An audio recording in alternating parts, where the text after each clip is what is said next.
السلام علیکم۔ آج جمعرات ہے، فروری کی 22 تاریخ۔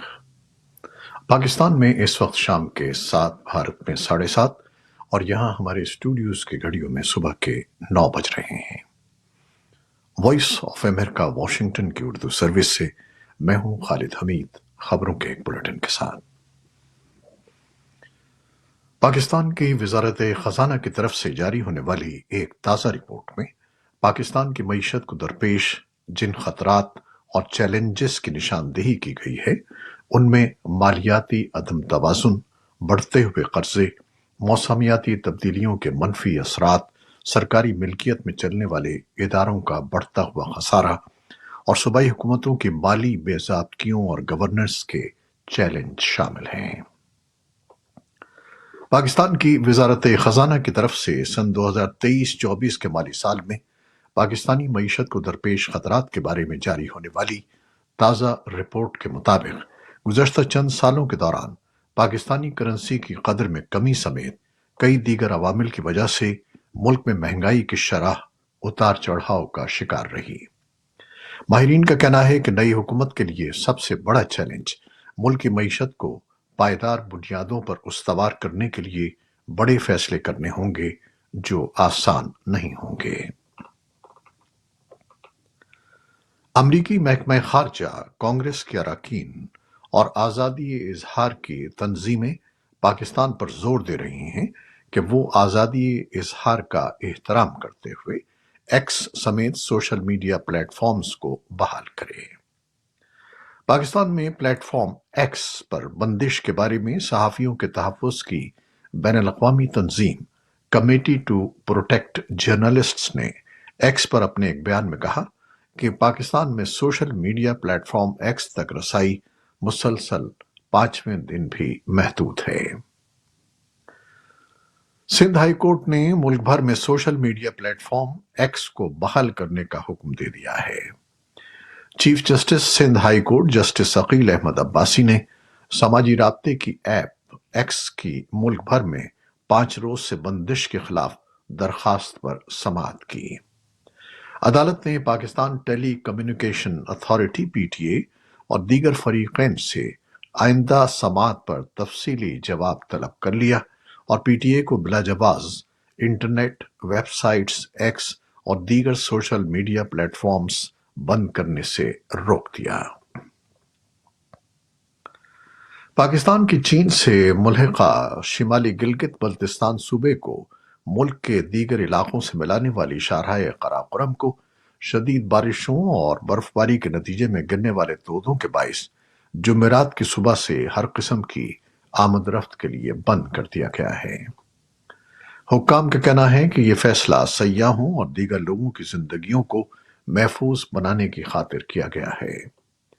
گلگت بلتستان حکومت کے ترجمان فیض اللہ فراق کا کہنا ہے کہ دیامر چلاس سے ملحقہ خیبر پختونخوا کے ضلع کوہستان کے مختلف مقامات پر شاہراہ قراقرم سے تودے ہٹانے کا کام جاری ہے، جو جمعرات کی رات تک مکمل ہو جائے گا۔ پاکستان کی سپریم کورٹ کی جانب سے احمدی کمیونٹی سے تعلق رکھنے والے شخص کو ضمانت دینے کے معاملے پر ملک کی مختلف مذہبی، سیاسی جماعتیں اور تنظیمیں احتجاج کر رہی ہیں۔ سپریم کورٹ آف پاکستان نے پاکستان میں مقامی میڈیا اور سوشل میڈیا پر سپریم کورٹ کے فیصلے کی غلط تشریح پر ایک وضاحتی اعلامیہ جاری کیا ہے، جس میں کہا گیا ہے کہ اس وقت ایسا تاثر دیا جا رہا ہے کہ سپریم کورٹ نے مسلمان کی تعریف سے متعلق دوسری آئینی ترمیم سے انحراف کیا ہے۔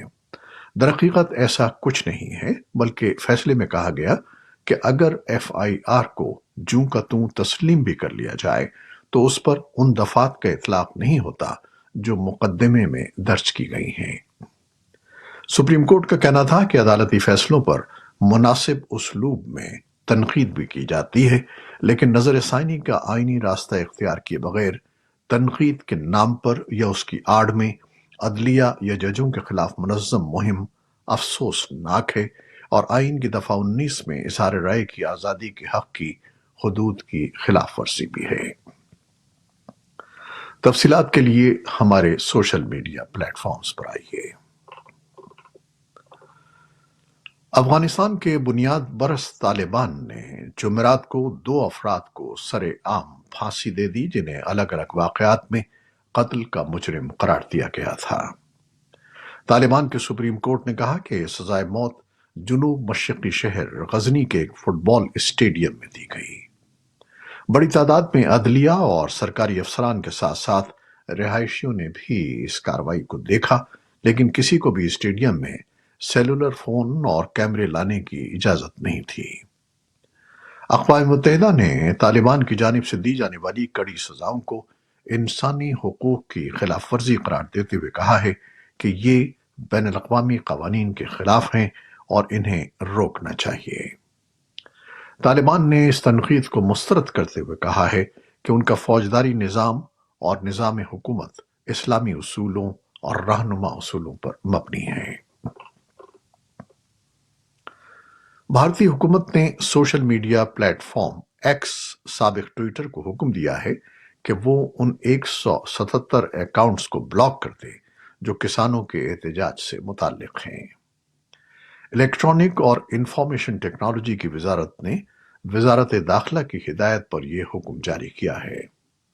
ایکس نے جمعرات کو ایک بیان میں کہا کہ حکومت کے حکم کی پابندی کرتے ہوئے ہم ان اکاؤنٹس کو صرف بھارت میں بلاک کر رہے ہیں۔ اس نے یہ بھی کہا کہ پوسٹس کو بلاک کرنے کے حکومت کے حکم کو چیلنج کیا گیا ہے جو التوا میں ہے۔ اس کے مطابق وہ قانونی مجبوریوں کے سبب حکومت کے حکم کو شائع نہیں کر رہا ہے۔ ایکس کے اس بیان پر نہ تو حکومت کی جانب سے تاحال کوئی رد عمل سامنے آیا ہے اور نہ ہی کسان تنظیموں کی جانب سے۔ البتہ کانگریس نے اسے جمہوریت کا قتل قرار دیا ہے۔ پولیس کے مطابق اسرائیل کے زیر کنٹرول مغربی کناری میں ایک یہودی بستی کے قریب جمعرات کو 3 فلسطینی بندوق برداروں نے گاڑیوں پر خودکار ہتھیاروں سے فائرنگ کر کے ایک شخص کو ہلاک اور 8 کو زخمی کر دیا۔ پولیس نے کہا کہ تینوں حملہ آوروں کو موقع پر ہی ہلاک کر دیا گیا ہے اور جائے وقوع پر تلاشی کے دوران ایک اور حملہ آور کا پتہ چلا جس نے فرار ہونے کی کوشش کی، تاہم اسے بھی گولی مار دی گئی۔ اسرائیل کی داخلی سیکیورٹی سروس نے حملہ آوروں کی شناخت محمد ظواہرہ، قتیم ظواہرہ اور احمد الوحش کے نام سے کی ہے۔ یوکرین کی فوج نے آج جمعرات کے روز بتایا کہ روسی افواج نے گزشتہ رات 10 ڈرونز اور 1 میزائل سے حملہ کیا۔ یوکرین کی فضائیہ نے کہا کہ ملک کے فضائی دفاع نے 8 ڈرونز کو تباہ کر دیا۔ یوکرین پر روس کی جارحیت کا آغاز 24 فروری سن 2022 کو ہوا تھا اور اب اس کے 2 سال مکمل ہو رہے ہیں۔ اس موقع پر 7 سرکردہ صنعتی ممالک کے گروپ کے رہنما یوکرین کے لیے اپنی حمایت پر تبادلہ خیال کے لیے ہفتے کے روز ایک ورچوئل میٹنگ کرنے والے ہیں۔ وائٹ ہاؤس کی پریس سیکریٹری کیرین ژان پیئر نے بدھ کو صحافیوں کو بتایا کہ یوکرین کے صدر ولادیمیر زیلنسکی بھی مذاکرات میں شرکت کریں گے اور یہ کہ گروپ ان اقدامات پر غور کرے گا جو مل کر روس کو جواب دہ ٹھہرانے کے لیے اٹھائے جا سکتے ہیں۔ امریکہ روس کے خلاف یوکرین پر حملے اور الیکسی نیوالنی کی حراست میں ہلاکت پر پابندیوں کے ایک نئے پیکج کی بھی تیاری کر رہا ہے۔ محکمہ خارجہ کے ترجمان میتھیو ملر نے بدھ کو نامہ نگاروں کو بتایا کہ امریکی کارروائی ایک مضبوط پابندیوں کا پیکج ہوگا، لیکن اعلان میں تفصیلات فراہم نہیں کی گئیں۔ یورپی یونین نے بھی بدھ کو روس کے خلاف اپنی نئی پابندیاں عائد کرنے پر اتفاق کیا۔ روسی فرموں کے علاوہ پابندیوں میں روس کو فوجی ٹیکنالوجی فراہم کرنے والی چینی کمپنیوں کو بھی نشانہ بنایا گیا ہے۔ یورپی یونین کمیشن کی صدر ارسولا وان ڈر لیئن نے کہا کہ ہم پوٹن کی جنگی مشین کو کمزور کرنا اور کریملن پر زیادہ سے زیادہ دباؤ ڈالنا چاہتے ہیں۔ یوکرین کی security service S B you نے جمعرات کو کہا کہ اس بات کے شواہد ملے ہیں کہ روس نے یوکرین پر کئی حملوں میں شمالی کوریا کے میزائلوں کا استعمال کیا تھا جس میں 20 سے زیادہ افراد ہلاک ہو گئے تھے۔ تحقیقات کے مطابق روسی فوجیوں نے یوکرین پر شمالی کوریا کے 20 سے زیادہ ہتھیار استعمال کیے، جن سے کم از کم 24 شہری ہلاک ہوئے اور 100 سے زیادہ شدید زخمی ہوئے۔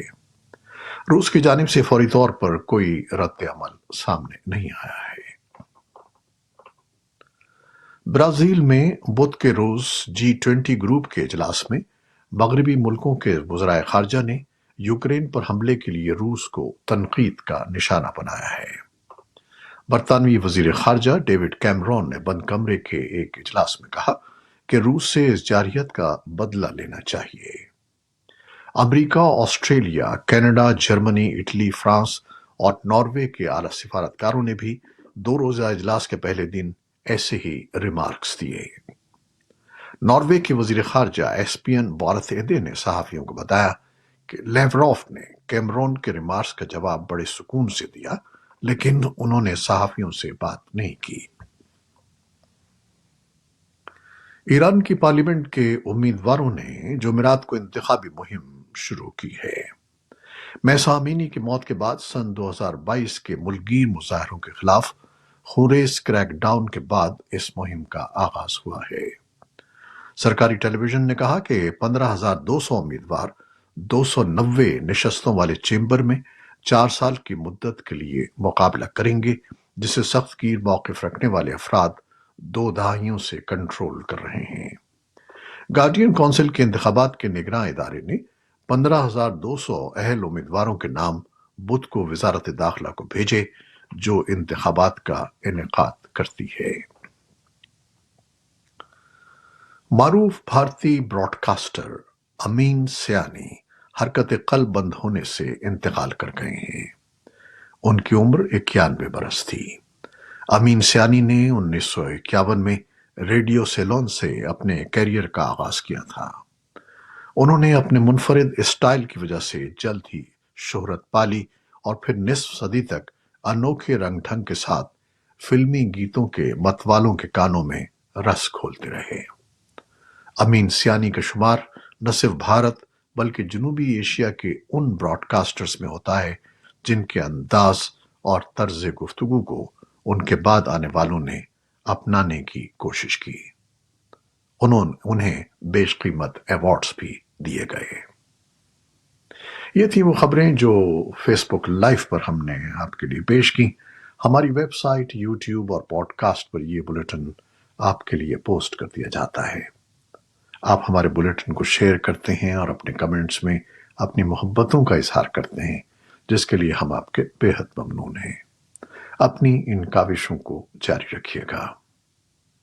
نیوز پروڈیوسر عائزہ عرفان اور نیوز ایڈیٹر بہجت جیلانی کے ساتھ خالد حمید کو اب اجازت دیجیے گا۔ اللہ حافظ۔